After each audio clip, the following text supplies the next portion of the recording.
Hello, kiddies. This is the Crypt Keeper, and you're listening to Uncle Josh's True Scary Stories. Be careful what you ask for. You may get it.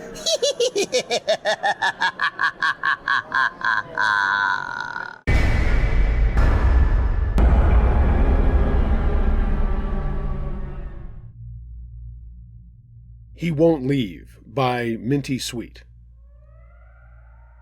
It all started about a month ago when a man started banging on my door at 6 o'clock at night, yelling for a Mike to come out, that he needed to see him and get cigarettes. I told him he had the wrong house and to leave. There's never been a Mike in the house. He got even more aggressive, calling me a liar and how he was going to come in and beat that skinny bitch you live with. I tried to call the non-emergency police line because I've never called 911 before. They didn't pick up. Looking back, it was stupid, but it was instinct. After some more yelling, he left. I called my father, who was across town, to come home and what was going on, and he showed up. He called 911 to file a report. The guy came back and started screaming at him. The cops were called again, and they showed up an hour after the call, and they couldn't find him and told me to defend myself if it came to it. I ended up staying with a friend for the night because I didn't feel safe at home. I can be a strong person, but I don't think I can do much against a drugged-out man. What made the situation even scarier to me is that as I was going through my driveway camera photos, it showed him walking up to my house hours before, and I had no clue. I have really bad anxiety, so the next few days were filled with paranoia and stress, but I managed to finally calm down and convince myself that this was the end of it. Come that weekend, my father went on a trip with his girlfriend, so I was left alone for a couple of days. I had just put on a scary movie when I heard screaming again and a loud bang. I pulled up my camera and saw that he was back, pacing back and forth on the sidewalk, and had thrown over a trash can. Again, screaming for Mike. I called 911 and they showed up within minutes this time and were able to stop him down the street. They told me there was nothing that could be done since he hadn't committed a crime yet, but if he came back to call again, and then they'd have more reason to hold him. Things were quiet for a few weeks, and I again believed that that was the end of it. Until today.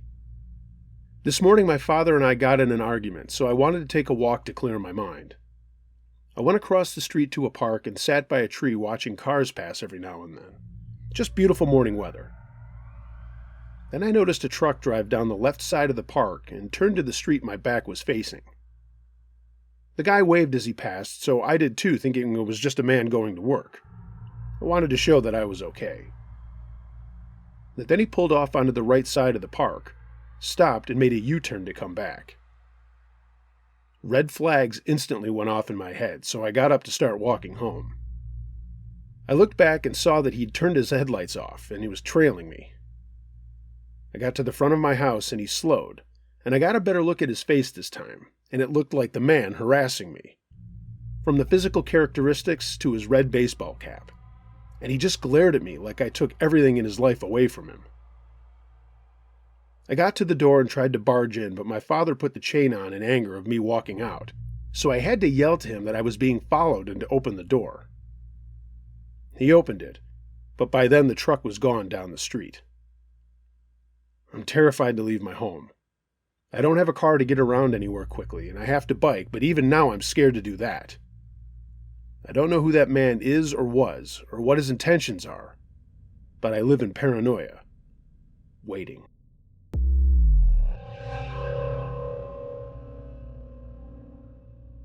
The Storm, submitted by Kristen J. Between my sophomore and junior years of college at Oklahoma State University, I wanted to take a trip to visit my roommate in Oklahoma. I lived in Springfield, Missouri at the time, and this was just after our spring semester ended. It was Memorial Day weekend, and I had taken off some time off my retail job to make the drive from Springfield to her little town called Mangum in Oklahoma. It was a pretty straight shot down 44 to Oklahoma City, and then over on Route 40. After that, I was going to be taking a bunch of back highways to get to see Sybil, heading south. I loaded up my Honda Accord with stuff for the weekend, You know, the normal girl things, plus some outfits for going out, which we planned to do. I had a bunch of playlists on my Spotify and got wired on coffee and started off in the morning around 9 a.m. The weather was great where I was. I was about 20 or 25 minutes outside of Oklahoma City heading west when I noticed the sky getting dark. Of course, I wasn't thinking about forecasts or anything. I just wanted to see my friend and get there as quickly as I could. Some of you who are familiar with this area will know that it's in the neighborhood of Tornado Alley on the map. And boy, would I find out what Tornado Alley is really all about. I was just cruising along, jamming out to my tunes as the skies got darker and darker, and I stopped to get gas. During this, I'd unplugged my phone from the charger and put my phone in my pocket. And when I got back in, I didn't plug it back in and just got back on the road. At some point, and it was probably when I got back in my car, my phone slipped out of my pocket and went onto the floor of my car, a little under the front seat. Not thinking about my Spotify not going, I just turned on the radio and every once in a while changed stations to find the music that I liked.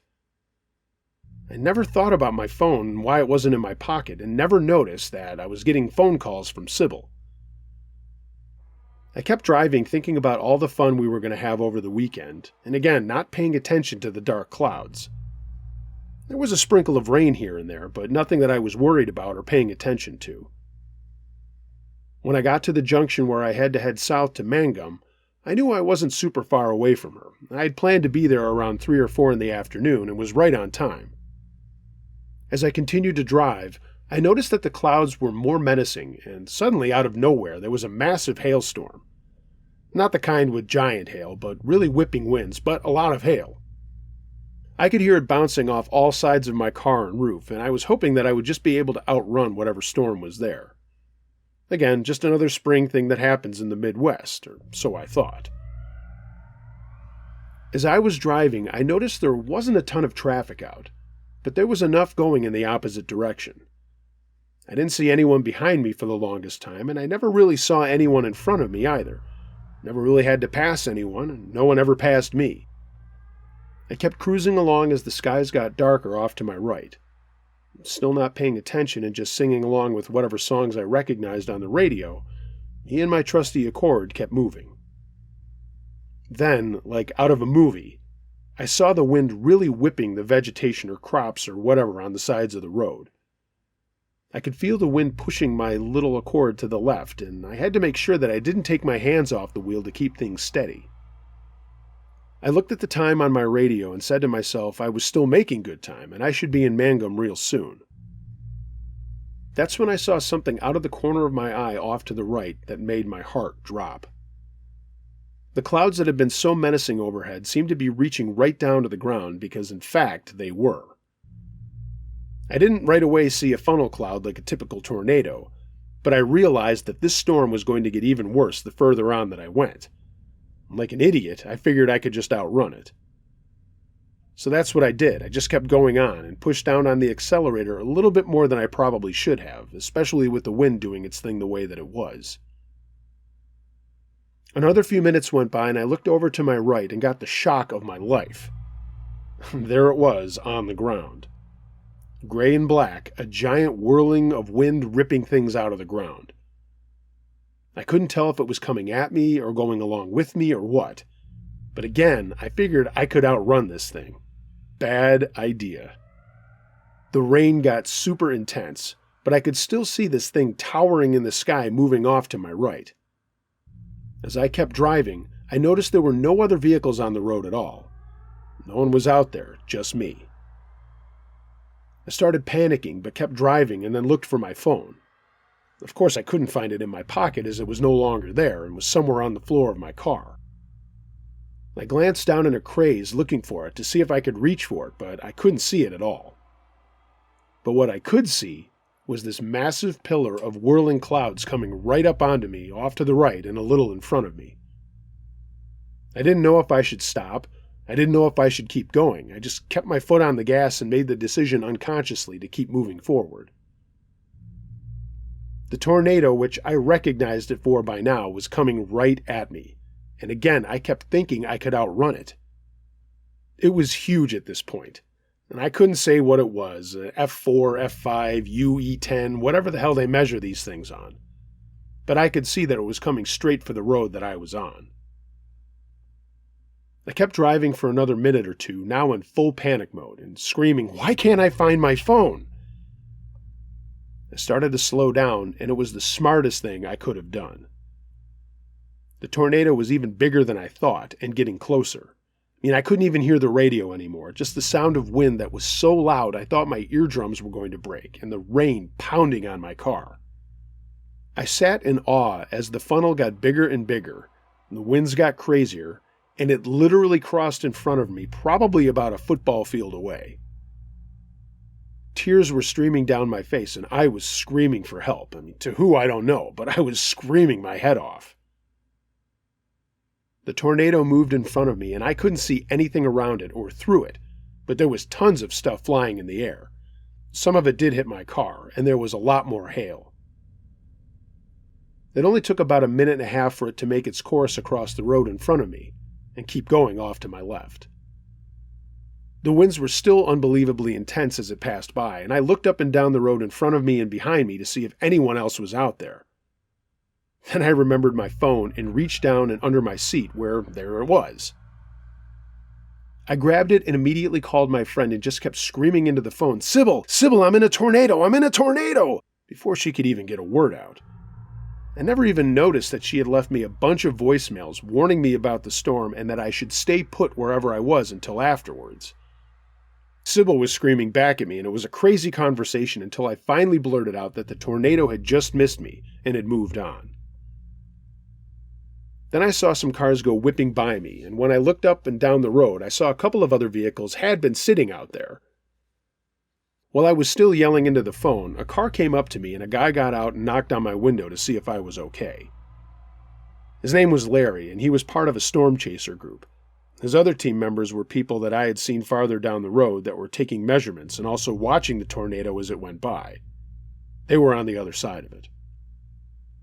With tears in my eyes, I told him that I was okay and where I was going.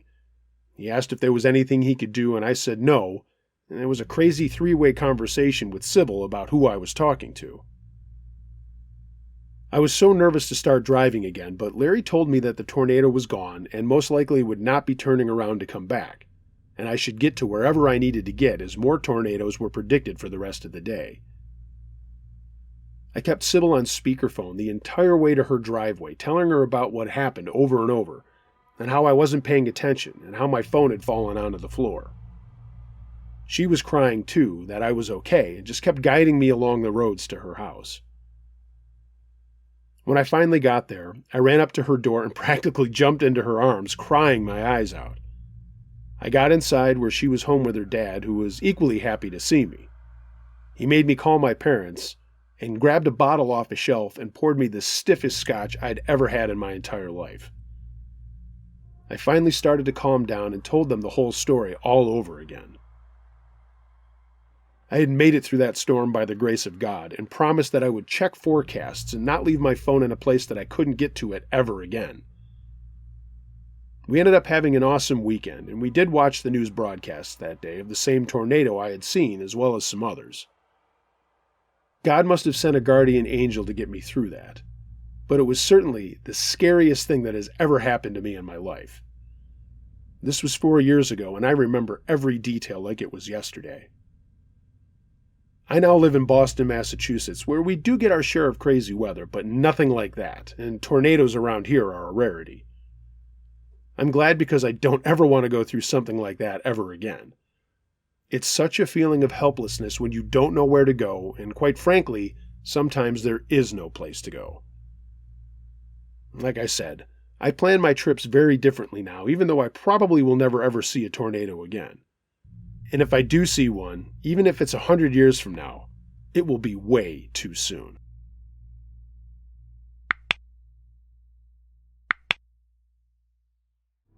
Hey gang, thanks for listening to this episode of Uncle Josh's True Scary Stories.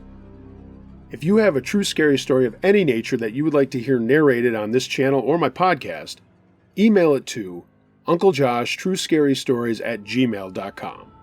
I read them all. I thought I would bring back Two for Tuesday for a little while here to catch up on some of the stories that I've got and just to have a little more cadence. Hope you enjoyed it. If you haven't already, please like, share, and subscribe to my channel and find my podcast on all your favorite podcast outlets to save on bandwidth.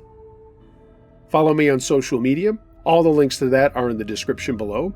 And if you'd like to support this channel even further, find me on Patreon. Any amount of donation is more than accepted. Everyone, be excellent to each other. And until next time, be wary of things that go bump in the night. It could be anything. A ghost, a monster, or the guy next door.